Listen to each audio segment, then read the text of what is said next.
Hi everybody, this is the tutorial for the Fate of Ophelia. My name's Billy from Piano and Pies. Let's get stuck straight in. So we're in standard tuning for this song, and the first chord that we need is a G minor chord. G minor, we can play two ways. I'm going to show you the full version and then an easy way if you're not too confident with bar chords. So the full version starts with 3 on the E string, 5/5 on the A and D, and then 3 on the remaining strings. You can see that barred finger here is picking up those strings. If you're more of a beginner and you're not too confident with bar chords, what you can play is 3, 3, 3 on the bottom 3 strings if you want to make it life a bit easier. Or you could play a G power chord, 3, 5, 5. For this video, I'll be playing the full bar chord. Chord number 2 is a D minor chord, which is an open D string, 2 on the G, 3 on the B, 1 on the high E. I'll talk about the strumming and structure in a moment, but let's get through the rest of the chords for the opening part of the song.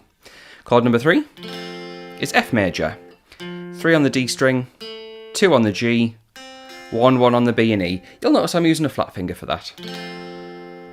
And the last chord that we need for the intro is a C major chord, which is a 3 on the A string, 2 on the D, an open G, 1 on the B, and an open E. We don't play the low E string for this chord. So, those chords in that order, G minor, D minor, F to C, is what's going to get us through the introduction. Now let's talk about how we go about playing that. And every chord's kind of got 3 strums. 1, 2, 3, 4, 1, 2, 3, 4, 1, 2, 3, 4, 1, 2, 3, 4, 1, 2, 3, 4. So every chord has 3 strums. You'll notice that I played the C major 2 times round. That's going to be a bit of a common theme throughout this song. So after that introduction, where the instruments play, we then have a first verse. That's when Taylor starts to sing. And the great news is we have the exact same chords in the same order with the same strumming, but we play it 2 times round. So let's just skip over that part.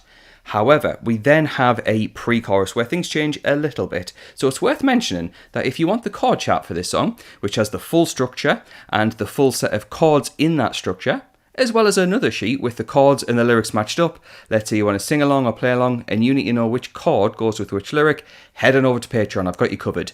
For the price of a coffee, you get access to not only this song, but a bunch of other songs from Taylor Swift's past few albums, and close to 700 songs of all the latest releases, all for the price of a coffee. So feel free to check that out in the description below.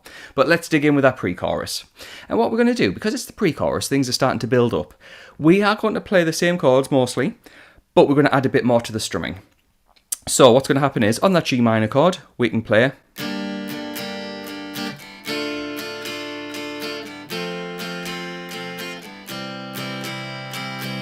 so I'm padding out that sound. I've still got that 3 hits from the first verse, but there's just more to it.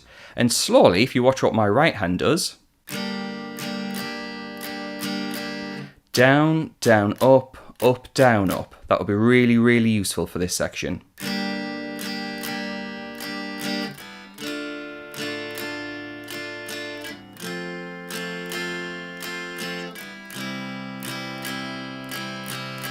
Now, there is a very small structural change to this song in the pre-chorus. You will play the G minor, D, F, and C, but unlike the verse and the introduction where that C happens twice, this first time round, only play it once.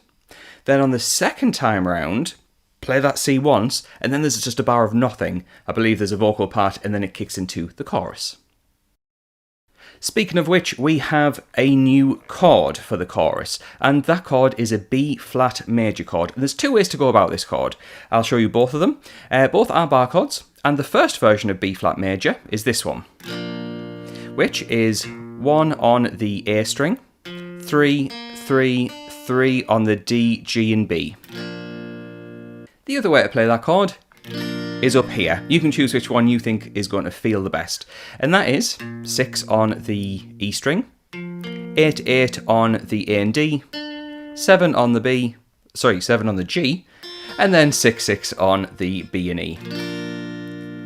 So for now, I'm going to use that version, but both versions work the best. 2 different ways of playing the same chord.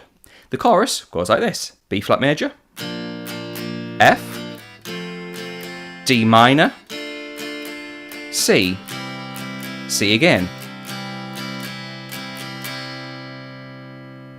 That will play through twice for the chorus. I'm just going to demonstrate that one more time without me talking over the top of it.